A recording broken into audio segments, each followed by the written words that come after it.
Dari gerak-geriknya sih kamu lagi mau berburu ya. Kenali teman, sobat otan ini namanya alap-alap kestrel. Sebagai predator alias pemangsa ulung, kestrel andalkan penglihatan tajamnya. Pantas aja sergapannya cepat dan serangannya jitu. Wah, kamu mulai fokus sama sesuatu nih. Kamu lihat mangsa lezat ya sob?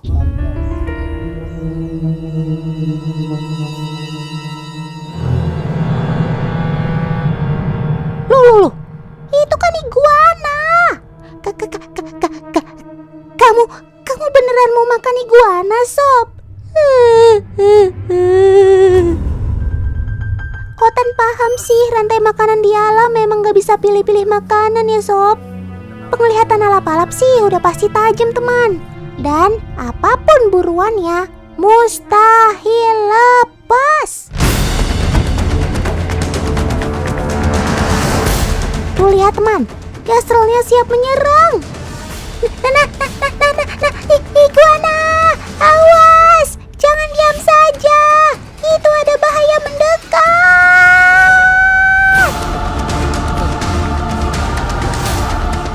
Aduh, Otan gak sanggup lihat.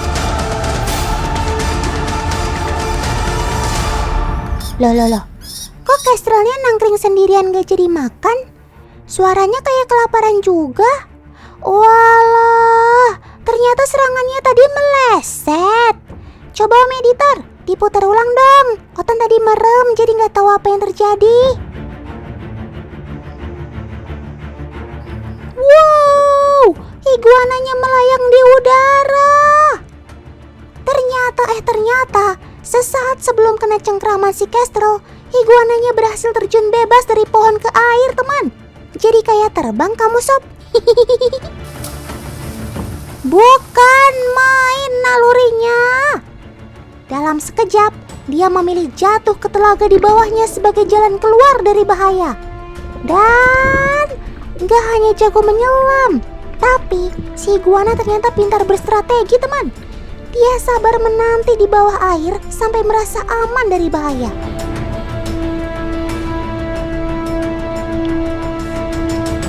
Dari buku ensiklopedia yang Otan pernah baca, ketika dibutuhkan, iguana mampu memperlambat detak jantungnya dan menghemat oksigen dalam tubuhnya. Jadi, dia bisa bertahan di bawah air dalam sekali nafas.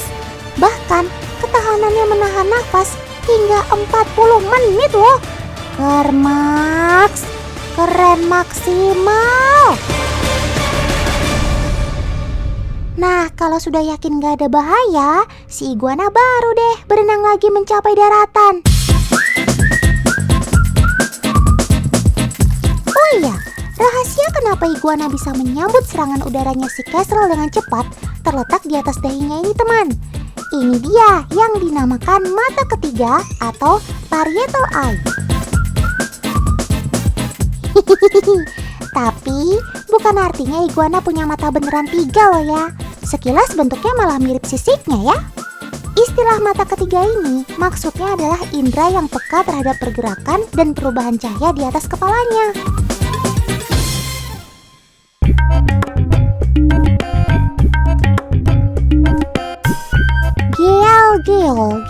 Geol. Lucu ya kalau lihat iguana berenang. Loh, sob, kamu kok tiba-tiba jadi stop berenang? Matanya juga lirak-lirik. Kamu waspada sama apa emangnya? Jangan-jangan kamu merasa ada bahaya dari dalam air ya? Waduh, itu ada yang nongol. Buaya! Sebentar. Si iguana diam mematung tidak bergerak sama sekali. Ini bertujuan untuk menunggu kesempatan kabur saat buayanya lengah, teman.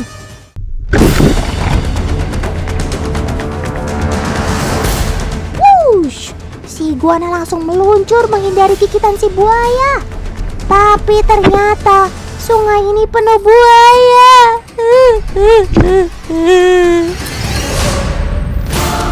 Waduh. Otan jantung copot. Copot jantung Otan. Baru juga lepas satu. Tuh, ketemu lagi. Dan karena ada gerakan mengagetkan, semua buayanya jadi refleks asal menggigit deh. Waduh, nyaris saja kepala kamu tergigit, Sob. Untung kamu refleks menyelam ke dalam air. Tapi, karena terlalu banyak buaya mengincar, akhirnya si iguana kena gigit juga. Lawanmu kali ini terlalu banyak, Sob. Maklum saja, buaya memang punya refleks menyerang yang sangat cepat, teman. Salah langkah sedikit saja, langsung disambar. Untung saja si buaya sepertinya tidak berniat memangsa. Jadi hanya lakukan gigitan kaget dan langsung dilepas. Syukurlah, akhirnya dia melesat kabur memanfaatkan kabut lumpur di dasar, teman. Otan baru bisa bernafas lega nih, Sob. Tapi kok sepertinya kamu tidak terluka, Sob? Wah, bersyukurlah kamu memiliki kulit yang tebal dan keras ya. Gigitan buaya seperti tadi, meskipun terserempet, pasti akan terluka serius kalau kulitnya tipis kayak Otan. Nah, setelah lama berenang begini, iguana harus segera berjemur menyerap panas dari sinar matahari, teman. Sebagai hewan berdarah dingin, iguana tidak bisa mengatur suhu tubuhnya sendiri. Jadi, kalau kedinginan terlalu lama dan tidak segera mendapatkan panas, ia bisa terancam sakit, bahkan mati. Ayo Sob, semangat berjemurnya, biar sehat lagi.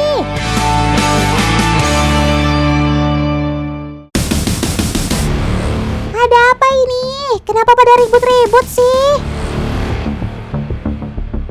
Walah, si ular gonyosomanya ternyata merasa terancam karena kehadiran si iguana. Mungkin gonyosoma mengira si iguana akan memangsanya.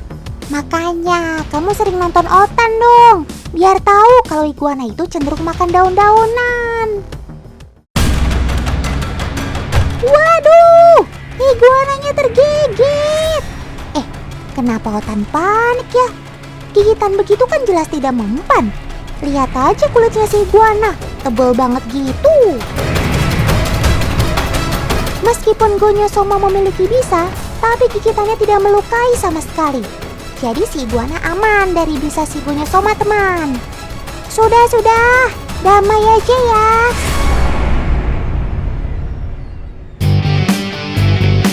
Memang ya, tantangan hidup di alam betul-betul berat. Untung saja kamu dibekali berbagai macam kemampuan dan kelebihan ya, Sob. Otan salut banget ya sama kamu. Mau berhadapan sama predator darat, air, maupun udara, kamu udah teruji naluri bertahan hidupnya.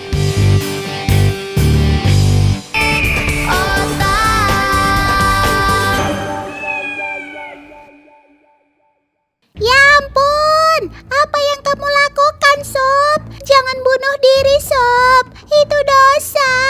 Semua pasti ada jalan keluarnya.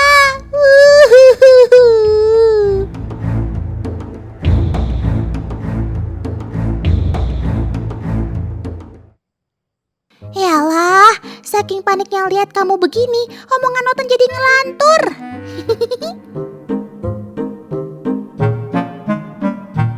Rupanya dia bukan mau bunuh diri, teman. Tapi gaya jungkir balik begini emang udah biasa dia lakukan. Karena ia hewan arboreal, makanya ia punya kaki dan cakar yang lebih tajam untuk dapat berpegangan pada pohon. Tuh lihat, hanya dengan 2 kaki saja ia dapat bergelantung pada batang pohon. Udah kayak pemain sirkus saja, Sob. Teman, kenalkan, sobat Otan berbulu lebat ini namanya jelarang Jawa. Hewan dengan nama latin Ratuffa bicolor ini hewan endemik dari Indonesia loh.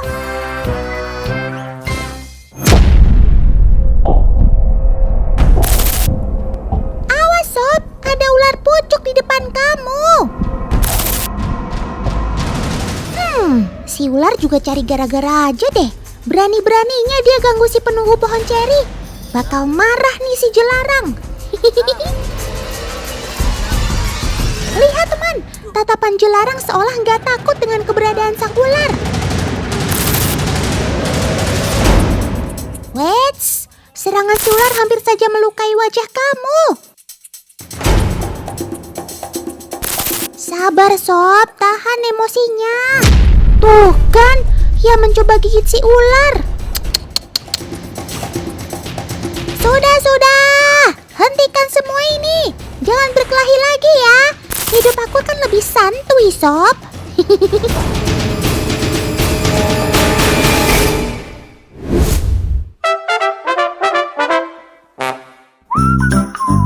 Teman-teman sadar nggak sih, yang paling nyentrik dari si jelarang itu adalah ekornya. Rata-rata panjang ekor jelarang mencapai 120 cm. Dan Otan dapat info kalau ekor jelarang itu bisa membantu keseimbangan tubuhnya. Oke, gimana kalau kita buktikan saja?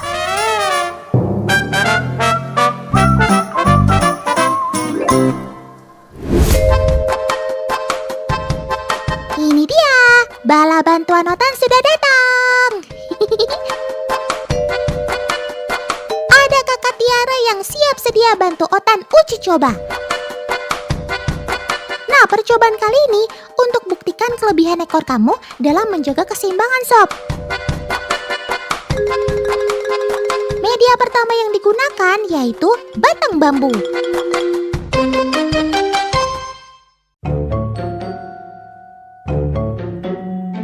Lihat teman, karena batang bambu permukaannya lebih licin dari batang pohon lain, jelarang terlihat sulit untuk jalan secara seimbang. Hati-hati Sob. Duh, Otan sampai kaget, kirain kamu kepleset. Ternyata jelarang juga mampu bergelantung terbalik seperti ini. Teman, ekor jelarang Jawa memang melilit pada batang bambu, tapi kekuatan paling besar terletak pada cengkeraman kakinya. Oh iya teman, jelarang ini termasuk jenis bajing. Ya beda loh dengan tupai. Meski di Indonesia dikenal dengan sebutan tupai kerawak hitam, tapi jelarang lahir dari famili Sciuridae. Sedangkan tupai asalnya dari famili Tupaidae dan Petilocercidae. Wih, terbang! Cepet banget ya terbangnya. Coba kita lihat sekali lagi dalam gerakan lambat. Teman di rumah, kalian pasti sudah bisa menebak dong ini binatang apa? Yap, ini dia, bajing terbang atau flying squirrel.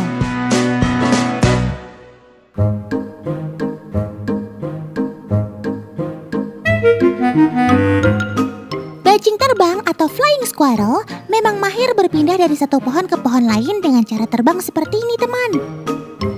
Cuma jangan bayangkan terbangnya si bajing sama dengan terbangnya burung ya teman. Keduanya jelas berbeda. Bajing terbang tidak mempunyai sayap. Yang terlihat seperti sayap ketika bajing sedang terbang sebenarnya adalah membran tipis atau semaput teman. Maksudnya selaput. Selaput ini terletak di antara kaki dan tangannya yang berfungsi seperti parasut. Seperti halnya penerjun payung yang baru mengembangkan parasutnya ketika akan mendarat, membran atau selaput si squirrel juga baru akan mengembang saat bajing sedang meluncur di udara teman. Oleh karena itu, gerakan terbang si bajing ini sebenarnya lebih tepat disebut melayang.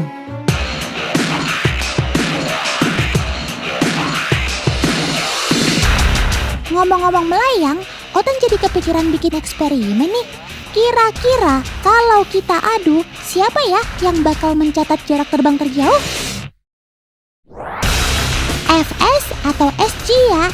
Flying squirrel atau sugar glider ya? Menarik.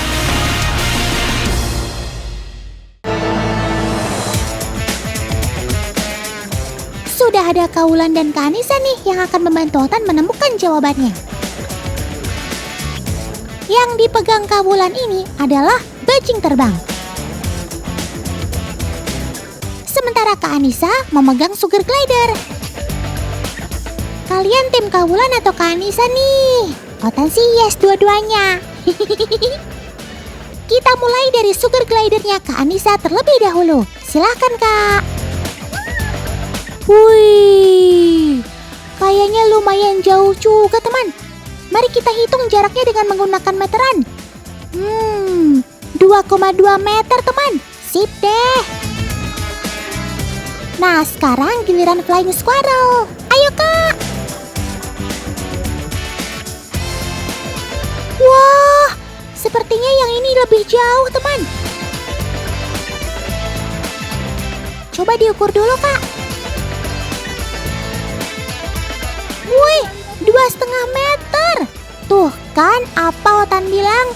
Jadi jelas ya sekarang kalau bajing terbang mampu melayang lebih jauh dibandingkan sugar glider. Menurut teman di rumah, ini sekedar kebetulan atau memang ada alasan khusus? Jadi ternyata ini ada alasannya. FS atau Flying Squirrel memiliki ekor dan kumis yang mirip bulu ayam teman. Ekor dan kumis ini berfungsi menjaga keseimbangan FS ketika terbang, sehingga ia bisa melayang lebih jauh. Tupai dan bajing memang sekilas tampak mirip.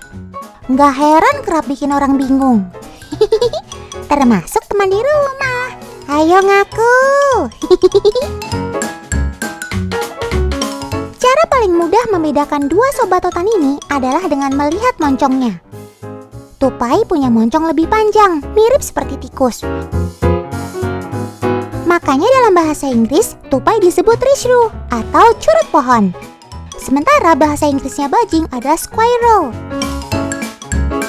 Perbedaan lainnya, tupai itu relatif lebih cerdas. Meski belum secerdas Otan sih. Nah, teman-teman mau tahu nggak rahasia kepintaran tupai? Rahasianya terletak pada otaknya. Tupai memiliki otak yang besar untuk hewan seukurannya. Bahkan, rasio otak tupai lebih besar daripada manusia loh. Mana ya plan? Iku. Loh. Siapa yang ulang tahun?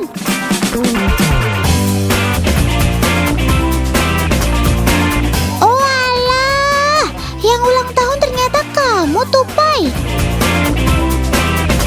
Ih, so sweet banget sih. Dirayain begini hari lahirnya. Kue ini memang terbuat dari pisang teman. Makanan favoritnya si Friendly. Wah, sama dong kayak Otan. Sampai lahap gitu ya makannya.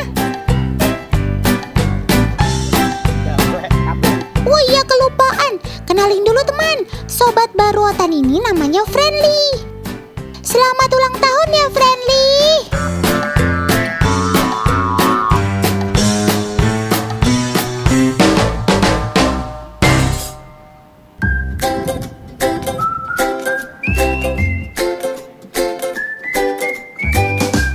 Friendly ini memang bersahabat seperti namanya teman. Di komunitas reptil ini, dia paling akrab sama si bearded dragon alias si kadal berjenggot. Tuh lihat, saking akrabnya sampai diajak main kuda-kudaan begitu. Lucu banget sih.